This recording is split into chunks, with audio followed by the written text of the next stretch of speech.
with Sharp Pointy Things. Today we're looking at an Ottoman Turkish Bishaq, B-I-S-H-A-Q. The Persian Kard is a similar knife. It's a very common style of knife, although this one is really, really pretty. So let's bring the camera in and look at this. All right, so here's the close-up. The scabbard is silver. It's not necessarily an exact match, although it's a very close match. It may have been made with this, it may have been retrofitted. It will actually hang almost perfectly on the silver chain. And looking closely at the blade. So this is Wootz steel, the original Damascus. This is a crucible steel. You notice how there's no actual layers. The patterns come in and out of the surface. This is gold inlay. The poetry here, it's in Arabic, but it's from a Persian poem. It's some pseudo-emo, proto-emo comment of take the dagger, O cruel one, and strike me, for I am yours. It was very popular at the time.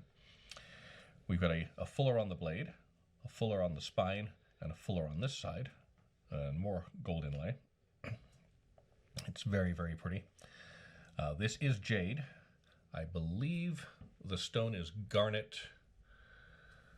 I haven't had it analyzed more than that.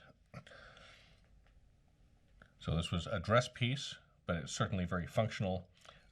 Balances beautifully. The blade here, this is Wootz.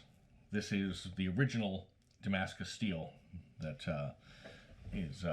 has so many legends about it. The difference between this and a pattern weld, as you will see, is that while there's differentiations, they reticulate through the surface. There's no actual layers. This is a crucible steel.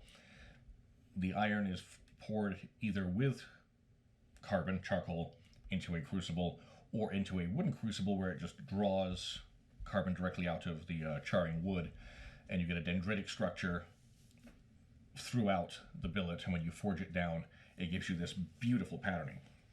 This knife has obviously seen very little use. There is a fuller along both sides and along the spine, and some more inlay there. This obviously was not intended for a lot of use. This was intended for presentation at court, wearing out to weddings, wherever you would dress up with a knife, which gentlemen should do, and these days ladies do as well. It has been sharpened originally. It was sharpened very professionally. If you have vintage knives that are collectible rather than using knives, I mean, Grandpa's knife that you still use is fine. Vintage knives that you collect, don't sharpen them. People use Dremel tools, they use grinder. Don't. Just leave it the way it is. Appreciate the historical beauty. If you need any work done, consult an expert.